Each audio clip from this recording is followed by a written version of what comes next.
لا إله إلا الله محمد رسول الله.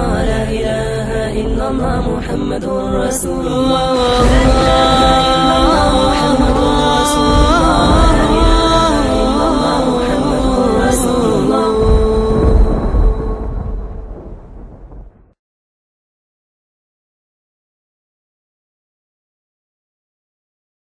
السلام علیکم ورحمۃ اللہ وبرکاتہ.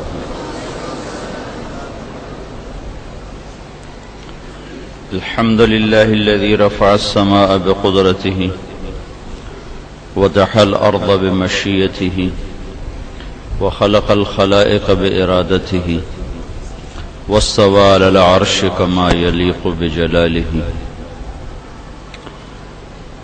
وأشهد أن لا إله إلا الله وحده لا شريك له وأشهد أن سيدنا ومولانا محمدا عبده ورسوله أرسله بالحق بشيرا ونذيرا وداعيا إلى الله بإذنه وسراجا منيرا. صلى الله تعالى عليه وعلى آله وعلى أصحابه وبارك وسلم تسليما كثيرا كثيرا. أما بعد فأعوذ بالله من الشيطان الرجيم. بسم الله الرحمن الرحيم. أفمن يعلم أنما أنزل إليك من ربك الحق كمن هو أعمى إنما يتذكر أولو الألباب. وقال النبي صلى الله تعالى عليه وسلم يا أبا سفيان جئتكم بكرامة الدنيا والآخرة. وقال النبي صلى الله تعالى عليه وسلم من ازداد علما ولم يزدد في الدنيا زهدا لم يزدد من الله إلا بعدا او كما قال صلى الله تعالى عليه وسلم. میرے عزیزو بھائی اور دوستو، اللہ تعالیٰ انسان کے بارے میں فرماتا ہے لقد خلقنا الانسان في احسن تقویم. لیکن اس کو پیدا ایسے کرتا ہے کہ واللہ اخرجکم من بطون امہاتکم لا تعلمون شیئا. جاہل پیدا کرتا ہے. اللہ نے تمہیں ماں کے پیٹ سے نکالا، تم کچھ نہیں جانتے. باقی مخلوق کے بارے میں اللہ تعالیٰ فرماتا ہے ربنا الذی اعطى كل شیء خلقه ثم هدى. باقی جتنی مخلوق ہے وہ پیدائشی طور پر علم کے ساتھ پیدا ہوتی. علام ہوتی. ایک چیونٹی کو قطار بنانا کہیں سے سیکھنا نہیں پڑتا، حالانکہ چیونٹی صرف 1 سینٹی میٹر تک دیکھ سکتی، اس سے آگے اس کو نظر نہیں آتی. اور دیمک جو گھروں میں لکڑی میں لگ جاتی، کتابوں میں لگ جاتی، یہ بالکل اندھی ہوتی، اسے نظر ہی کچھ نہیں آتی. اور یہ جنگلوں میں گھر بناتی ہے تو ایک دیمک کے خاندان میں 10 لاکھ افراد ہوتے. آپ کا کتنے طلبہ ہوں گے؟ 1500 طلبہ کے لیے کتنا عملہ تھک رہا ہے، کھپ رہا ہے. اور کتنے بینا دانا لوگ ہیں، اور پھر بھی کبھی کہیں مشکل پڑی ہوتی ہے، کبھی کہیں مصیبت آئی ہوتی ہے. 10 لاکھ کا خاندان ہے، ایک خاندان میں 10 لاکھ چیونٹیاں ہوتی ہیں، اور سب اندھے ہیں. اور ایسا عالی شان گھر بناتے ہیں. آپ افریقہ کے جنگلات میں جا کر دیکھیں تو آپ کو حیرت ہوگی، ایسا لگے گا جیسے کوئی قلعہ کھڑا ہوا ہے، حصن حصین. اور اس میں سڑکیں، اس میں گھر، اس میں روشن دان، اس میں ہوا کیسے آئے کیسے نکلے، سورج کی روشنی کیسے آئے کیسے ڈھلے، موسم کے لحاظ سے. اندھے انجینئر ہیں اور وہ کیا کاریگری کر کے دکھاتے ہیں کہ ایک آنکھوں سے دیکھنے والا انسان اس کا 1,00,000واں حصہ بھی نہیں کر سکتا. ربنا الذی اعطى كل شیء خلقه ثم هدى. انڈے سے بچہ نکلتا ہے 21 روز کے بعد. مرغی کے انڈے میں بچہ 21 دن میں بنتا ہے. وہ نکلتا ہی چلنا بھی جانتا ہے، دانا چگنا بھی جانتا ہے، دوست بھی جانتا ہے دشمن بھی جانتا ہے، بلی کو دیکھتے ہی ماں کی طرف بھاگتا ہے، اس نے تو آج تک کبھی بلی کو دیکھا ہی نہیں تھا، پھر اپنے پنجوں سے وہ پتھر کو الگ کرتا ہے، دانے کو الگ کرتا ہے، اس نے ماں سے پوچھا ہی نہیں کہ اماں مجھے بتاؤ تو صحیح، نہ اماں سے پوچھا نہ ابا سے پوچھا، ابا تو پہلے مفرور ہو چکا ہوتا ہے، صرف اماں ہوتی ہے تو خود کرتا ہے۔ ایک مچھلی ہے اس کا نام ہے ایل، انگریزی میں اس کا نام ہے ایل، سانپ کے مشابہ ہوتی ہے، یہ مختلف سمندروں میں پائی جاتی ہے، لیکن اس کے انڈے دینے کی جگہ ہے جو تمہارے مفتی عبداللبابہ صاحب نے برموڈا کو بہت زیادہ ہائی لائٹ کیا، پتہ نہیں وہاں دجال ہے بھی صحیح کہ نہیں، انہوں نے تو وہاں بٹھا دیا تو اس کے انڈے دینے کی جگہ صرف جزیرہ برموڈا ہے بس، اور کہیں نہیں۔ تو امریکہ سے، یورپ سے، افریقہ سے، ایشیا سے، ان سمندروں سے ایل انڈے دینے کے لیے وہاں جاتی ہے، یہ کوئی 10,000 کلومیٹر، 8,000 کلومیٹر، 4,000 کلومیٹر، 5,000 کلومیٹر، یہ اس کا سفر ہوتا ہے، وہاں پہنچتی ہیں، انڈے دے کے مر جاتی ہیں۔ اس کے بعد جب وہ بچے پیدا ہوتے ہیں تو ان کی غذا وہاں نہیں ہے، ان کو غذا کے لیے ماں کے سمندر میں جانا ہے، اور افریقن ایل کے بچے کو نہیں پتا میری ماں کہاں سے آئی، اور امریکن بحیرہ عرب کے ایل کو نہیں پتا میری ماں کہاں سے آئی تھی، اور نیچے 800 میٹر کے بعد سورج کی روشنی سفر نہیں کرتی، اندھیرا ہوتا ہے، گھپ اندھیرا ہوتا ہے، یہ کالے پانی کے اندر ہزاروں کلومیٹر کا اب یہ سفر شروع کرتے ہیں بچے، اور آج تک سمندری ماہرین نے یہ تحقیق کر کے بتایا ہے کہ آج تک ایسا نہیں ہوا کہ افریقن ایل کا بچہ امریکہ پہنچ گیا اور امریکن ایل کا بچہ وہ یورپ پہنچ گیا اور یورپین ایل کا بچہ وہ بحیرہ عرب میں پہنچ گیا، آج تک ایسے نہیں۔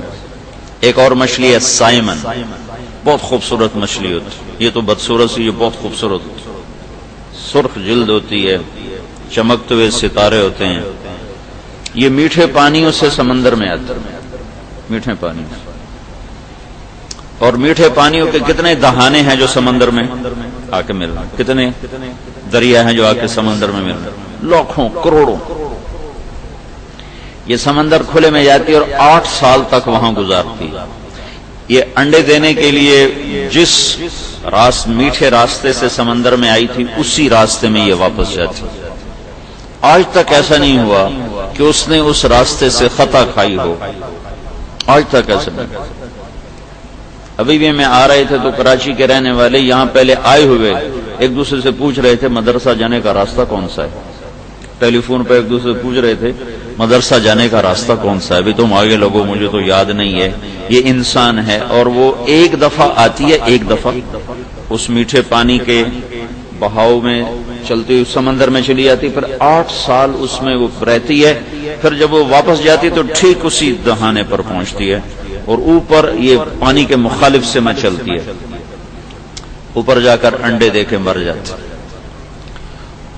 ربنا الذی اعطى كل شيء خلقه ثم هدى، یہ میں آپ کو مثالیں دے رہا ہوں کہ اللہ نے کائنات کو کیسا علم والا بنایا، جانور ہیں، نباتات ہیں، کبھی آم کے اوپر انگور نہیں نکلا، کبھی انگور کڑوا نہیں ہوا، کبھی کیلے پر امرود نہیں نکلا، وہ اتنے سمجھدار ہیں یہ درخت کہ وہی دیتے ہیں جو ان کے اندر اللہ نے ڈال دیا۔ کیکر نے کانٹا ہی نکالنا ہے، آم نے میٹھا ہی ہونا ہے، لیمو نے ترش ہونا ہے، کنوں نے کاشیں بنانی ہے، انار نے دانا دانا ہو کے پیک ہونا ہے۔ یہ صنع اللہ الذی اتقن کل شیء، یہ وہ علم ہے جو اللہ کائنات کو دے چکا ہے بغیر کسی کے سیکھے۔ اللہ کی سانپ کو کیسے پتا چلتا ہے میرے اندر زہر ہے، اسے کون بتاتا؟ اور اسے کیسے پتا ہے کہ میں ڈستا ہوں تو اگلا مرتا ہے؟ یہ اس کو کون بتاتا؟ کہاں سے اس کو یہ علم آتا؟ یہ جو سانپ یوں کر کے حملہ کرتا ہے اس کی رفتار ہوتی ہے 90 میل فی سیکنڈ. جو سانپ ڈستا ہے، ڈسنے کے لیے جو مارتا ہے تو 90 میل فی سیکنڈ کی رفتار سے حملہ کرتا ہے. یہ علم وہ کہاں سے لے کر آئے؟ یہ اللہ کا دیا ہوا ہے. ساری کائنات کو اللہ نے علم بخشا اور بہت خوبصورت علم دیا اور بے خطا علم ہے، بے خطا ہے. ان کا وہ اپنے علم کے نہ خلاف کرتے ہیں نہ ان کا علم غلط ان کے اندر جاتا ہے. آپ بکری کے آگے بہترین پلاؤ پکا کے رکھو، وہ منہ ادھر کر لے، کہے گی میرے علم کے خلاف ہے، میرا پرہیز ہے، میں نہیں کھا سکتا.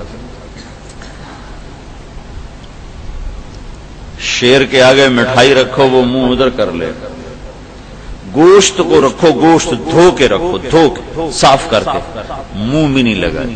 خون سے لتھڑا ہوا گوشت ہوگا تو کھائے گا، اگر اس میں خون ملا ہوا نہیں ہے تو وہ بالکل نہیں کھائے گا. یوں بیٹھ جائے گا آج یہ صاف گوشت تو سی کھاؤ، میرا پرہیز. اور شوگر والے مولانا صاحب کے آگے مٹھائی رکھو ضرور کھائے گا.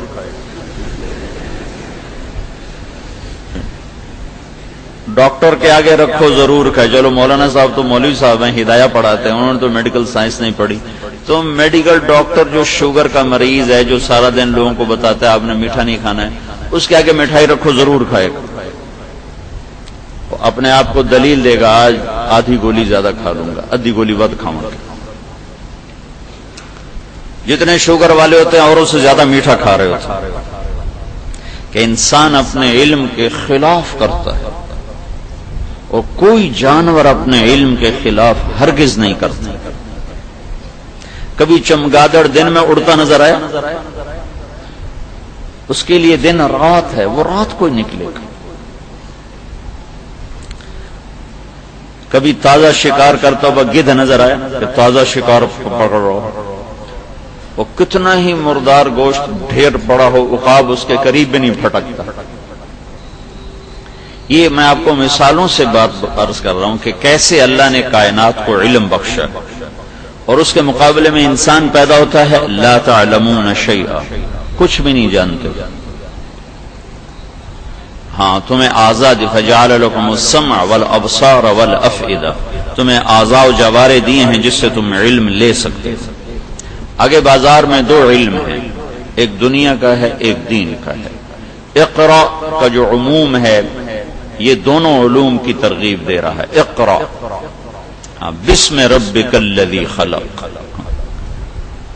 اللہ کی مدد کے بغیر نہ تم دنیا کے علم میں کچھ پا سکتے ہو نہ دین کے علم میں کچھ پا سکتے. 99% ایجادات اچانک ہوئی. سائنسدان کوئی اور چیز ڈھونڈ رہا ہے اور نکل کچھ اور ہے. 99%. اقرا بسم ربک الذی خلق استعانت کے لیے ہو کہ اللہ کی مدد کے بغیر نہیں کر سکتے، اس کی مدد کو ساتھ لو. ایک اور مطلب اقرا بسم ربک الذی خلق، پڑھ اللہ کی پہچان کے ساتھ، اسم سمو سے پڑھ اللہ کی پہچان کے ساتھ. ہدایت تو پڑھ گیا، اللہ کو نہیں پہچانا تو قرآن والا اقرا نہیں ہوا.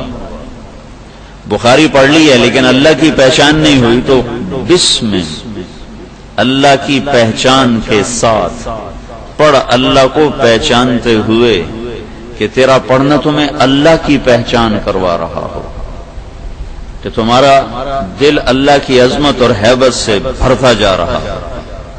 تو اگر یہ نہیں ہو رہا تو پھر تم بھی کہیں اور گم ہو گئے ہو، ڈھونڈو. خواجہ غلام فرید فرماتے ہیں، ہمارے سرائکی کے شاعر ہیں، سکھ ریت روش منصوری نو ہن ٹھپ رکھ کنز کدوری نو. کنز کدوری چھوڑ دے. سکھ ریت روش منصوری نو ہن ٹھپ رکھ کنز کدوری نو. ہادی نہ سمجھ ہدایا کافی نہ سمجھ کفایا، کر پرز جلد وکایا ایو دل قرآن کتاب. کہ یہ جو نرے مسئلے ہیں یہ اللہ کا تعارف نہیں کراتا. فعل فعلو، اس سے تمہیں اللہ کہاں ملے گا؟ کلو آبا کلو با جا، اس سے تمہیں اللہ کی پہچان کہاں سے ہوگی؟ اور ضربا ضربو، یہ تو سارے فنون ہیں نا. تو اللہ دل و دماغ پر چھائے، یہ علم کا مطلوب ہے. فَعْلَمْ، کیا؟ انہو لا الہ الا اللہ، شمی گویم مسلمانم بلرزم کہ دانم مشکلات لا الہ. لا الہ الا اللہ، اللہ کی پہچان والا علم. یقین مثل خلیلاتش نشینی، یقین اللہ مستی خود گزینی. سنے تہذیب حاضر کے گرفتار، غلامی سے بتر ہے بے یقینی. لا الہ الا اللہ دل و دماغ پہ چھا جائے. صرف قیل و قال کا نام علم نہیں ہے بھائیو، یہ ذرائع ہیں، یہ وسائل ہیں، یہ ضروریات ہیں. امام بخاری نے مقدمہ نہیں لکھا، اس پہ ہفتہ بحث ہوتی ہے، ان کی مرضی نہیں لکھا، بات ختم ہوتا. یہ بھی تو جواب ہے بھائی، ان کا دل نہیں کیا، انہوں نے نہیں لکھا. اب فتح الباری والے نے جو اس پہ قلم چلایا تو اب ہمیں بھی ضروری اسی کو چھیڑنا ہے کہ بھائی امام بخاری نے مقدمہ کیوں نہیں لکھا؟ دل میں نہیں آیا ہوگا، نہیں لکھا ہوگا. کتنا آسان جواب ہے. تو ایک ہفتہ اس پہ تو بحث ہو گئی، لیکن انما الاعمال بالنیات، نیتوں کی پرکھ اور دل اللہ کی طرف پھر جائے. وجہت وجہی للذی فطر السماوات والارض حنیفا وما انا من المشرکین لا نريد منكم جزاء ولا شكورا انا نخاف من ربنا يوما عبوسا قمطريرا وما امروا الا ليعبدوا الله مخلصين له الدين حنفاء ويقيموا الصلاة ويؤتوا الزكاة وذلك دين القيمة. انما الاعمال بالنیات سے ان آیات کو زندہ کرنا تھا. امام بخاری نے مقدمہ لکھا ہے، نہیں لکھا، ان کی مرضی نہیں لکھا. پتہ نہیں کیوں نہیں لکھا. تو 8 دن اس پہ سبق ہو اور یہ چیز نہ دل میں جگہ پکڑے تو عمل کا تو وجود ہی کوئی نہیں، عمل میں طاقت ہی کوئی نہیں ہے. تو میرے بھائیو، قیل و قال کی زبان سے کچھ اور ملتا ہے اور عشق اور ساز و سوز کی زبان سے کچھ اور ملتا ہے. اور ان دونوں کو جب تک جمع نہ کیا جائے تو انسان منزل مقصود تک نہیں پہنچتا. قیل و قال بھی ہماری ضرورت ہے کہ حق کو واضح کیا جا سکے، سوز و ساز بھی ہماری ضرورت ہے کہ کچھ نغمے تو چھڑ سکیں.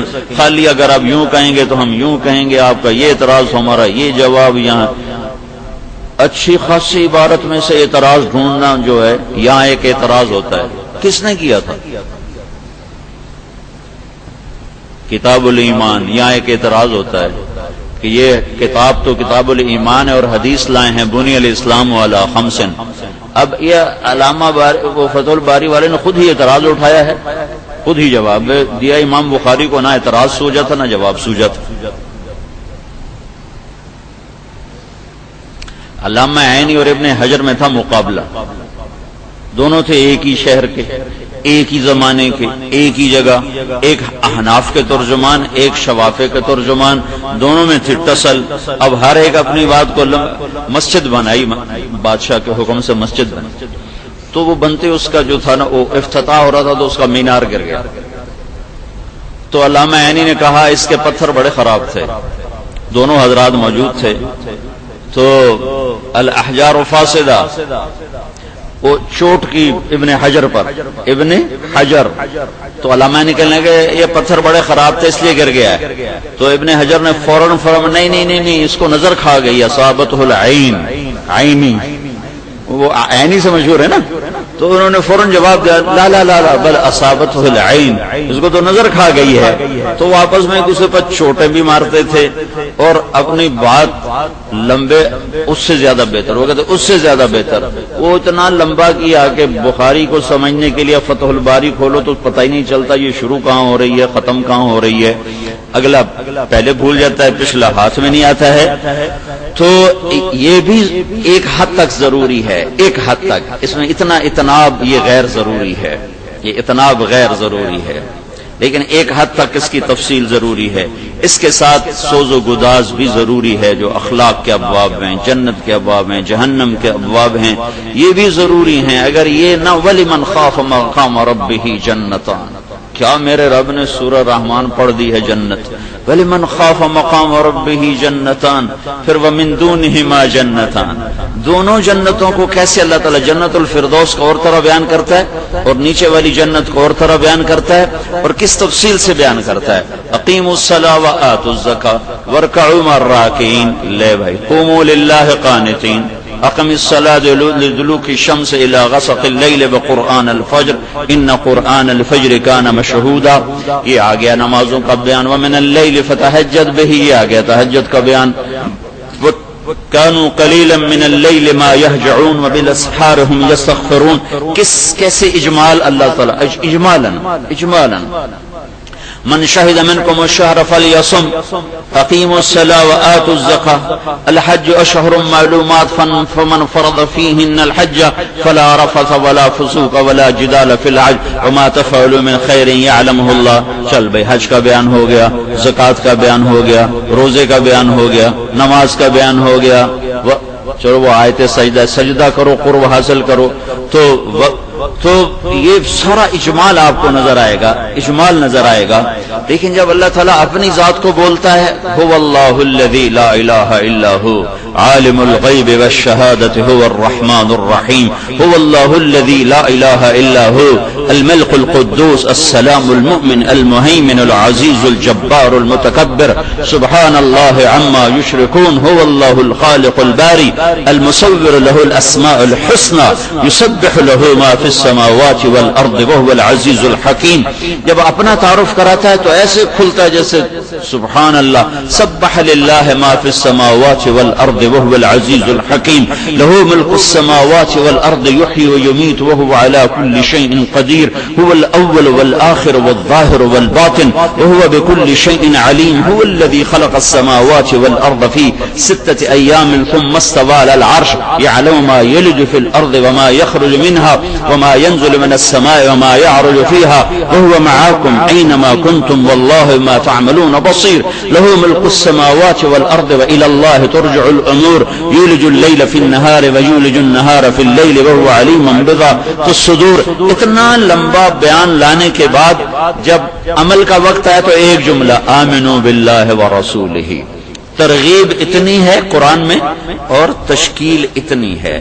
ہمارے مدرسوں میں تشکیل اور ہاتھ ملاؤ میرے ساتھ، ساری ہدایہ تشکیل ہے، ساری قدوری تشکیل ہے، ساری کنز تشکیل ہے، ساری شرع وقایہ تشکیل ہے، تو یہ کرو یہ نہ کرو، یہ کرو یہ نہ کرو، یہ کرنا یہ نہیں کرنا، اور اس کے لیے ترغیب ہے ہی کوئی نہیں، ترغیب نام کی شے کوئی نہیں، تو دل کی دنیا بجھ آ جاتی، انگیٹھیاں سرد پڑ جاتی، پھر طالب علموں کو نماز کے لیے اٹھانا پڑتا ہے، نہ اٹھاؤ تو کسی کی رکعت گئی، کسی کی پوری گئی۔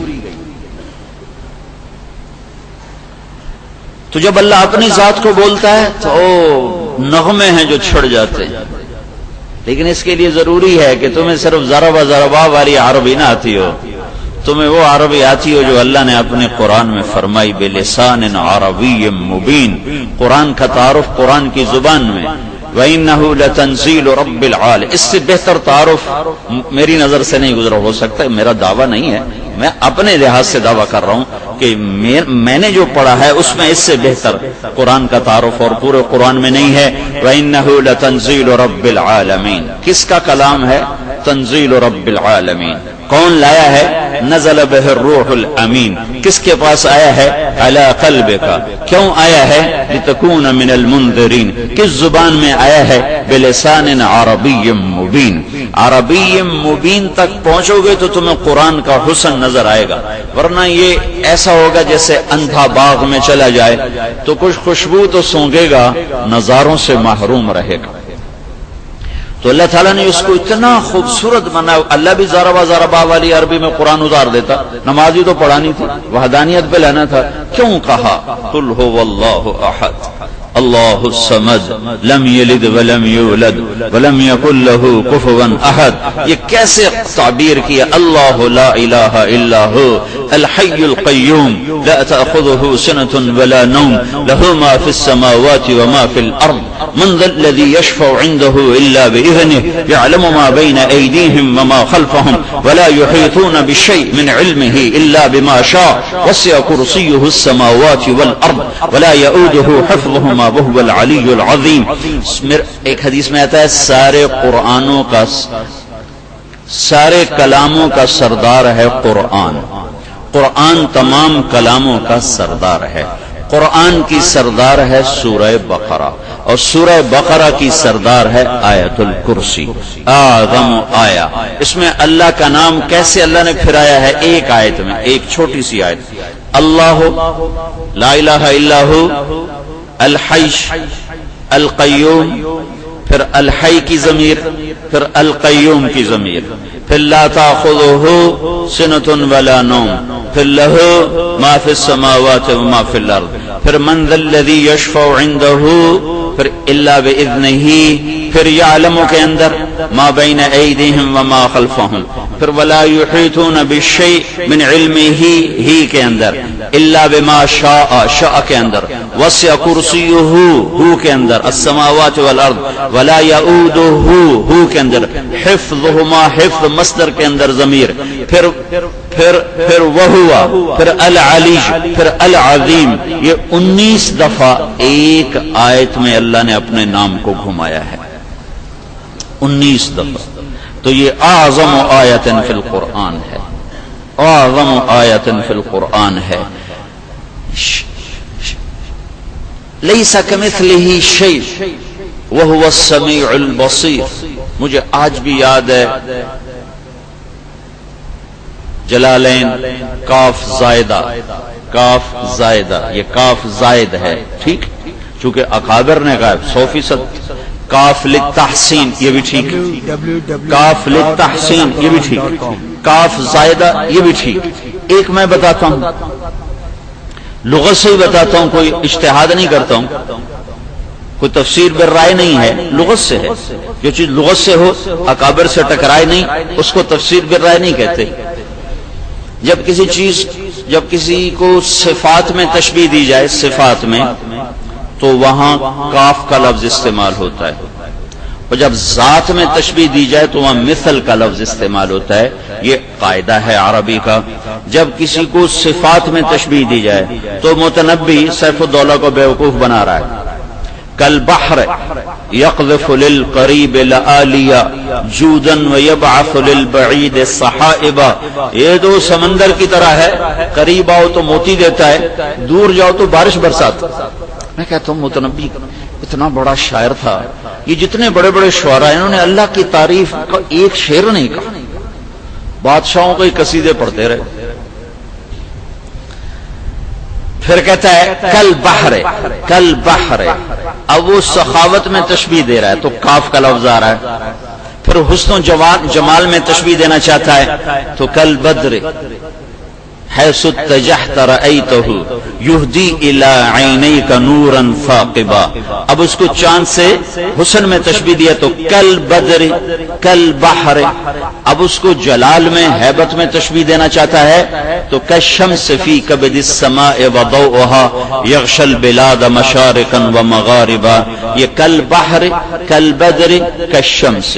جب صفات میں تشبیہ آئے تو کاف کا لفظ استعمال ہوتا ہے، اور جب ذات میں تشبیہ آئے تو مثل کا لفظ استعمال ہوتا ہے. انا السروجی وهذا ولدی والشبل فی المخبر مثل الاسد. کل اسد نہیں کہا چونکہ یہاں شبل اور اسد، شبل شیر کا بیٹا، شبل شیر کا بیٹا، اور اسد شیر. تو یہاں تشبیہ ذات میں آ رہی ہے، ذات میں، صفات میں نہیں آ رہی، ذات میں آ رہی. تو وہ ابو زید سروجی کہتا ہے انا السروجی وهذا ولدی. یہ وہ ابرا سوئی والا مقام، اب تو خیر اتنے پڑھاتے بھی نہیں ہیں. تو یہ سوئی والا مقام ہے، انا السروجی وہذا ولدی والشبل فی المخبر مثل الاسدی، میں سروجی ہوں، یہ میرا بیٹا ہے، اور شبل شیر کا بچہ امتحان کے وقت میں شیر ہوتا ہے، والشبل فی المخبر مثل الاسدی کالبحر کالبدر کالشمس مثل الاسدی۔ جب ذات میں تشبیہ آئے تو مثل کا لفظ آتا ہے، جب صفات میں تشبیہ آئے تو کاف کا لفظ آتا ہے، تو یہ کاف زائدہ بھی ٹھیک ہے اور للتحسین بھی ٹھیک ہے، اور یہ جو میں کہہ رہا ہوں انشاءاللہ یہ بھی ٹھیک ہے کہ یہاں اللہ تعالیٰ صفات کے لحاظ سے بھی نفی فرما رہا ہے اور ذات کے لحاظ سے بھی نفی فرما رہا ہے کہ نہ ہمارا صفات میں کوئی میرے جیسا ہے نہ ذات میں کوئی میرے جیسا ہے، لیس کا کوئی نہیں تیرے رب جیسا صفات میں، مثلہ کوئی نہیں تیرے رب جیسا ذات میں، لیس کمثلہ شیء وہو السمیع البصیر۔ وہ اس درجے تک جانا ضروری ہے جس سے قرآن پاک کلام عشق بن جائے۔ یہ کلام فقہ نہیں ہے، یہ کلام عشق ہے، یہ محبوب کا کلام ہے اور محبوب پہ اترا ہے۔ ایک بدنی آیت سنی، فَاصْدَعْ بِمَا تُؤْمَرْ وَأَعْرِضْ عَنِ الْمُشْرِكِينَ، تو اونٹ سے نیچے گر گئے اور سجدے میں پڑ گئے۔ تو ابو عبید نے پوچھا کس سے سجدہ کر رہے؟ کہنے لگا اس کلام کو سجدہ کر رہا ہوں، فَاصْدَعْ بِمَا تُؤْمَرْ۔ تو تمہیں اس میں کیا خوبصورتی نظر آئی ہے؟ فَاصْدَعْ بِمَا تُؤْمَرْ، جو کہا جا رہا ہے کھل کے کہو، ترجمہ ہے جو کہا جا رہا ہے کھل کے کہو۔ لیکن اس میں حسن کیا ہے؟ جب تم اصل کا پتہ ہوگا پھر تمہیں اس کے حسن کا پتہ ہوگا، پھر تمہارا دماغ بھی ہلے گا، وجود بھی لرزے گا۔ صدا، ابھی میں مولوی صاحب کا شیشہ توڑ کے آ رہا ہوں، صدا شیشہ توڑنے کو کہتے ہیں، صدا۔ گلاس توڑ دو نا تو یہ نہیں کہتے کسر الزجاج، ٹھیک ہے کہہ سکتے ہیں کسر الزجاج توڑنے کے معنی میں، لیکن عرب کا بدو کسر نہیں کہے گا، عرب کا بدو کہے گا صدع الزجاج۔ یہ مولوی صاحب نے گلاس توڑ دیا، شیشہ توڑ دیا، صدع صدع۔ شیشے میں ایک عیب ہے، یہ ٹوٹنے کے بعد جڑتا نہیں، اس میں ایک عیب ہے، یہ ٹوٹنے کے بعد جڑتا نہیں، باقی ہر چیز جڑ جاتی ہے۔ صدع اس توڑنے کو کہتے ہیں جس کے بعد چیز جڑ نہ سکے، صدع پھٹ جانا۔ تمہارے جب سر میں درد ہوتا ہے تو لگتا ہے جیسے سر پھٹ رہا ہے، تو اس کے لیے صدا کا لفظ ہے کہ میرا سر پھٹ رہا ہے۔ کبھی تم نے کہا درد سے میرا پیٹ پھٹ رہا ہے؟ کبھی کہا میرے مروڑ اٹھ رہے ہیں، میرے پیٹ میں مروڑ اٹھ رہے ہیں، میرے پیٹ میں شدید درد ہے، لیکن میں سر درد کا مریض ہوں پچھلے 45 سال سے، تو میں تو ہر روز چوتھے دن اس کو دیکھتا ہوں تو میں کہتا میرا سر پھٹ رہا ہے۔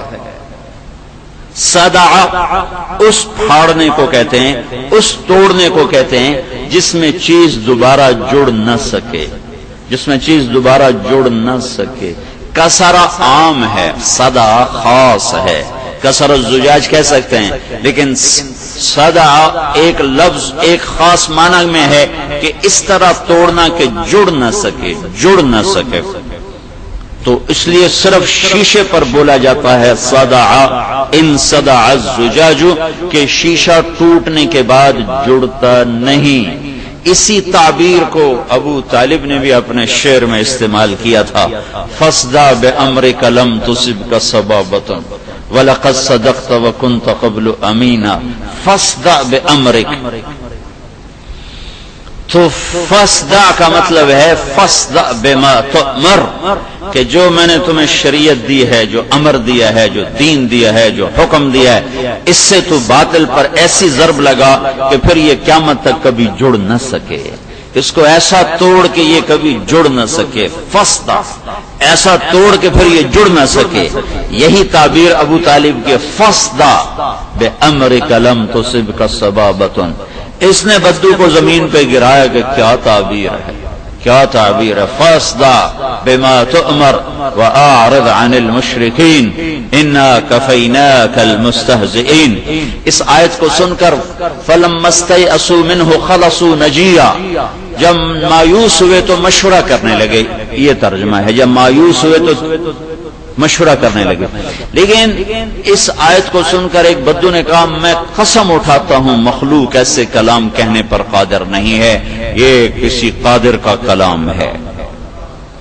تو میرے عزیزو 8-9 سال پڑھنے کا موضوع صرف یہ نہیں کہ بعد میں معرف القرآن پڑھ کے درس قرآن دیا جائے اور معرف الحدیث کھول کے درس حدیث دیا جائے، بلکہ یہ اس لیے ہے کہ آپ اصل چشمے تک پہنچ سکو اور اس چشمے سے خود سیراب ہو سکو، اس کا حسن و جمال اور اس کا جمالیاتی منظر آپ کی دل دنیا میں ایک اضطراب پیدا کرے اور دل اللہ کی طرف کھینچے کہ اللہ جب اپنے آپ کو جب بیان کرتا ہے تو کمال کر دیتا ہے، کمال کر دیتا ہے.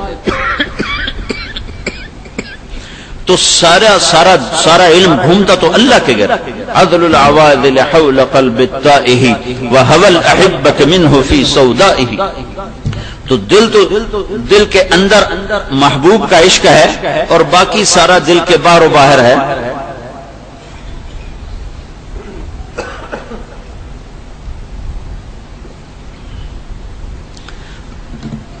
ایسے جب اللہ تعالی محمد مصطفیٰ صلی اللہ تعالی علیہ وسلم کو بیان کرتا ہے یا ایھا المزمل، کیا پیار ہے، یا ایھا المدثر، سبحان اللہ، یا ایھا النبی انا ارسلناک شاہدا ومبشرا ونذیرا وداعیا الی اللہ باذنہ وسراجا منیرا. طه ما انزلنا عليك القرآن لتشقى تبارك الذي نزل الفرقان على عبده ليكون للعالمين نذيرا. والنجم اذا هوى ما ضل صاحبكم وما غوى وما ينطق عن الهوى ان هو الا وحي يوحى علمه شديد القوى ذو مرة فاستوى وهو بالافق الاعلى ثم دنا فتدلى فكان قاب قوسين او ادنى. نون والقلم وما يسطرون ما انت بنعمة ربك بمجنون وإن لك لأجرا غير ممنون وإنك لعلى خلق عظيم. فلا أقسم بما تبصرون وما لا تبصرون إنه لقول رسول كريم وما هو بقول شاعر قليلا ما تؤمنون ولا بقول كاهن قليلا ما تذكرون تنزيل من رب العالمين. والضحى والليل إذا سجى ما ودعك ربك وما قلى وللآخرة خير لك من الأولى ولسوف يعطيك ربك فترضى. ألم نشرح لك صدرك ووضعنا عنك وزرك الذي انقض ظهرك ورفعنا لك ذكرك انا اعطيناك الكوثر فصل لربك وانحر ان شانئك هو الابتر. تو قرآن اور میرے نبی نے کہا میرے ان لی عند اللہ 10 اسماء انا محمد واحمد والماحی والحاشر والعاقب والفاتح والخاتم وابو القاسم وطه ویاسین. ایک ہی حدیث میں 10 اکٹھے نام محمد، احمد، ماحی، حاشر، عاقب، فاتح، خاتم، ابو القاسم، طه، یاسین، پھر مبشر، پھر نذیر، پھر داعی اللہ، پھر سراج منیر، پھر رحمت للعالمین، پھر کافۃ للناس بشیر و نذیرا، پھر مزمل، پھر مدثر. یہ سارے اللہ کی محبت کے انداز ہیں جو اپنے حبیب سے اظہار فرما رہا ہے. ایسا ہی عشق و محبت سوز و گداز میرے آپ کے دل میں بھی اترے. یہ سیرت کو دیوانہ وار پڑھنے سے ملے گا. سیرت ہم پڑھتے ہی نہیں، سیرت پڑھائی نہیں جاتی اور انفرادی مطالعہ بھی سیرت کا کوئی نہیں. اور جس کو بار بار سنو گے، پڑھو گے، سنو گے، اسی کا تو عشق آئے گا. هل تبکین لیلا اذا مت قبلها وقام على قبر النساء النوائح. مجنون لیلا کو یاد کر رہا ہے. پہلا وهل تبکین لیلا کما لو اصاب الموت لیلا. ہر بیت میں لیلا کو لائے گا وہ. وهل تبكين ليلى إذا مت قبلها وقام على قبر النساء النوائح كما لو أصاب الموت ليلى بكيتها وجاد لها دمع من العين صافح وأغبط من ليلى. پھر لیلا آ گئی بما لا أناله بلا كل ما قرت به العين طائح. پھر سنو ولو أن ليلى وهل تبكين ليلى كما لو أصاب الموت ليلى واغبط من لیلا ولو ان لیلا، پھر لیلا آ گئی، ولو ان لیلا الاخیلیۃ سلمت علی بدونی جندل وصفائح لسلمت تسلیم البشاشۃ او زقا الیہا صدا من جانب القبر صائح۔ بار بار کے تذکر تصور یہ عشق و محبت کو بڑھاتے ہیں، پروان چڑھاتے ہیں۔ میرے عزیزو، یہ قیل و قال بھی ضروری ہے اور سوز و ساز بھی ضروری ہے۔ کوئی ایک قیل و قال نہیں ہوگا تو راستے کا پتہ نہیں چلے گا، سوز و ساز نہیں ہوگا تو اندھے بن کے چلیں گے۔ نہ عشق کے نغمے، نہ محبت کی داستانیں، نہ وہ قربان ہو جانے کی کہانیاں، نہ وہ کربلاؤں کے روشن مینار، نہ وہ راتوں کو اٹھنا، نہ وہ رونا دھونا۔ قلیلا من اللیل ما یہجعون، وہ ختم ہو جائے گا۔ پھر خالی لوگوں کو دکھانے کے لیے کوئی میرے جیسے ممبر پہ بیٹھ کے اپنے لفاظی کا جادو جگائیں گے، کچھ کتاب لکھ کر اپنے علم کے موتی بکھیریں گے، لیکن دل تو میرا اللہ دیکھ رہا ہے کہ دل کے اندر کون ہے، یہاں کون ہے، ادھر کون ہے۔ وحصل ما فی الصدور